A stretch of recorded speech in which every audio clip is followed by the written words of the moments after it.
What's on, ladies and gentlemen? My name's Ross, I like games, and today we need to take a look at some new One Piece cards. We've got a secret rare card, which is going to be coming around in OP-03. That's kind of a big deal. We got some new black cards that we need to be having a chat about, including one that's kind of invincible. Kind of. Of course, we've already looked at one secret rare, that is Charlotte Katakuri. Now we've got another one, ladies and gentlemen, and I don't know the character. And it's a little bit weird, and the artwork makes me a little bit uncomfortable. But I'll tell you what, it might be a pretty gosh darned good card. Translation here, partly from me, partly from the lovely Rust Marrow over on Twitter. Though I am going to take some time over the weekend and try and get good at translating One Piece cards. That seems like the kind of thing that I should be doing. So what we've got here is Soge King, 7 cost, 6,000 power, and we got a blue card. Although it's really hard to tell just actually looking at the card here, but it is. It is a blue card. We are good. And we've got ourselves... This card's name is also treated as Usopp. And on play, return up to 1 6-cost or less character to its owner's hand, and then draw 2 and discard 2. Yeah, that's kind of cool. I like this. Of course, I've made absolutely no secret of the fact that when it comes to OP-03, I'm all over that Nami deck. The Nami deck whereby if you run out of cards in your deck, instead of losing the game, you win the game. Yeah, that one I've been getting very, very excited about. And then the question has really been, can we make it work? And I told you that if we're looking at cards pre this set, if we're looking at cards before OP-03, the answer is very much no, and it still may be a gimmick even with the OP-03 cards. We need the whole set to come out, we need to do some testing before we can really determine where we stand, but we've at least got stuff like Zeph, the Don X1, when you deal damage to your opponent's life, you may trash 7 cards on the top of your deck. One of the big difficulties we've got with Zeph, however, is that your opponent is gonna block. Like, if there is any chance whatsoever, they are gonna block Zeph. And if they can't block Zeph, they are gonna counter Zeph, because every time Zeph does damage, you get significantly closer to winning the game. Every attack gets rid of 14% of your deck. Though, as a bunch of people did point out when I looked at Zeph before, yes, you do draw 5 cards at the start of the game. Yes, you do put 5 cards down as life, etc. So, no, it's not actually 14% of your deck at that moment.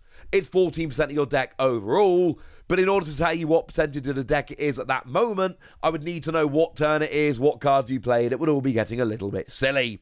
But point is, Zeph needs to be blocked. Well, one of the things you can do here is get rid of a blocker. And 6 cost or less, there are blockers. Don't get me wrong, ladies and gentlemen, there are blockers that are more than 6 cost. But a lot of them are not. So what you can do here is get rid of a blocker, and then you're also drawing 2 and discarding 2, which is nice because that's 2 fewer cards in your deck. I mean, you don't get a card advantage here, you're just cycling cards in your deck. But what you are doing very, very nicely is you are drawing 2 extra cards, which gets you closer to decking out. And you're cycling cards, so you can get rid of 2 cards you don't need while drawing 2 cards that you do. Will this be good enough in the Nami deck? I'm not 100% sure, if I'm honest with you. I like the fact you can get rid of a pretty beefy blocker, which opens up a Zeph attack, which is nice. And I like the fact that you're drawing cards, which is getting you closer to decking out, which is nice. In terms of regular blue decks, you can either pick up one of your characters to reuse it, or you can get rid of one of your opponent's characters, whether they're a blocker or got a good skill or going to be attacking next turn or whatever. And you're cycling cards, so you're seeing extra cards in your deck. Either way, there is a lot of very good things going on with this card. It's not one of those secret rares that I initially look at and go, oh my goodness, that's absolutely broken. But as with so many of these things, what we really need here, is a complete set list and then a bunch of time to test so we can really figure out what's great and what's not.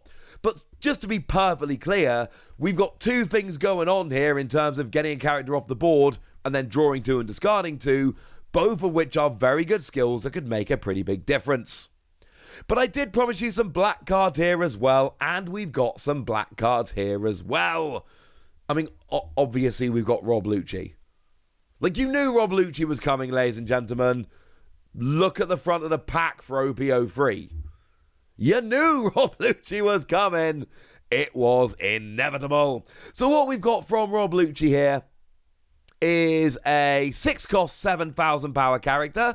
And yes, you might notice I put 2 artworks on the screen, the regular and the alternate art. And what you've got here is, on play, you may place 2 cards with a type including CP from your trash to the bottom of your deck in any order, and this character gains Rush for the turn. Cool.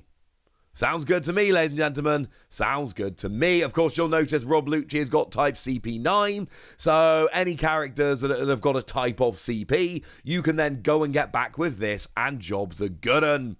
And you get Rush. And you basically end up with a 6-cost, 7,000 power character with Rush. That's good.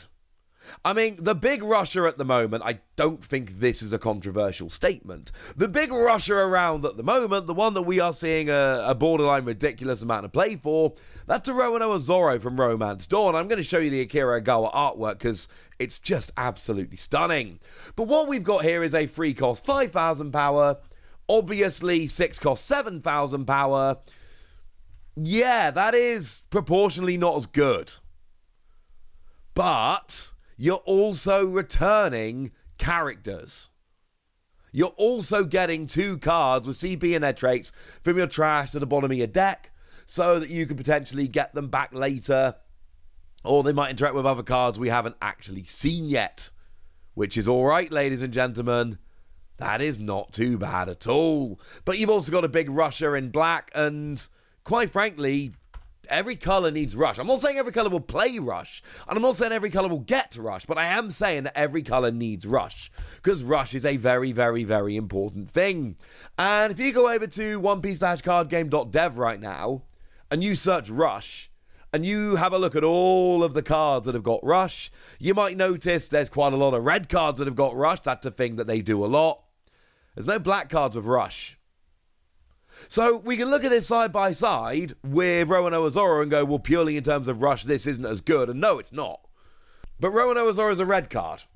So unless you're playing a dual color red and black leader, that's irrelevant, ladies and gentlemen. That is absolutely irrelevant. You're not going to be able to do it. And we do have a dual colour red and black leader. It is the Monkey the Gart from OP-02, but then you are very specifically locked into playing that leader or any other dual colour red and black that come out again in the future. And it just gets a little bit awkward, if I'm honest with you, ladies and gentlemen. And honestly, one of the big things about this, it's a black character with Rush. Like, honestly, that is one of the big things about this. It is a black character that has Rush, and we just don't have many of them, honestly. By which I mean this is literally the only one. We have also seen Branu. Now what we've got here is a 2-cost 3,000 power counter plus 1,000, which is fine, I suppose. And on play, look at the top 3 cards of your deck, reveal up to 1 Marines card other than Branu from among them, add them to your hand. We've seen a million cards like this in Digimon. We've already seen a whole bunch of these kind of cards in One Piece. They're going to see play because they let you search for the cards you want. One Piece is not a game that's got a huge amount of draw, and One Piece is not a game that's got a huge amount of search. You don't see many skills like this in Pokemon because they're just not that good. Because we've got good draw and good search. We don't in One Piece. Ergo, this is pretty gosh darned important. If you're playing a Black Marines deck, you know what? Yeah, this might be something you want to have a little bit of a look at. But I did promise you a character that was invincible. I'd like to follow through on that, ladies and gentlemen. Although, obviously, there is a gigantic caveat. Otherwise, the card would be full-on broken. So what we've got here is we've got a character which is 5 cost, 5,000 power. We've got Virgo, and I'm delighted to say I did actually translate this one myself. I checked with Orange Samurai, who got the translation from Helio on the Discord, but I did do this one myself. Counter plus 2,000, we need to actually say that. That's a really big deal. And Don X1, this character cannot be KO'd in battle. Oh. Yeah, that's not bad, ladies and gentlemen. That is not bad at all. When battles are going on, this dude is going to stay as long as he's got Don X1, and you've also got counter plus 2000, and we've seen that there are reasons to play 2000 counter characters. Like, we see that all the time. People play these just because they're really good. But now, you've got a decent other skill that you're not going to be KO'd in battle, as well as having counter plus 2000. I don't know, ladies and gentlemen. This one could be pretty gosh darn good. For now, I want to know what you think about all of this. So I want to know what you think about these characters, whether you think the secret rare is worth having a secret rare, and basically anything else you want to tell me. So let me know in the comment section. Go nuts! Be nice! And then make sure you like this video, subscribe to this channel, follow me on Twitter at TheWasi.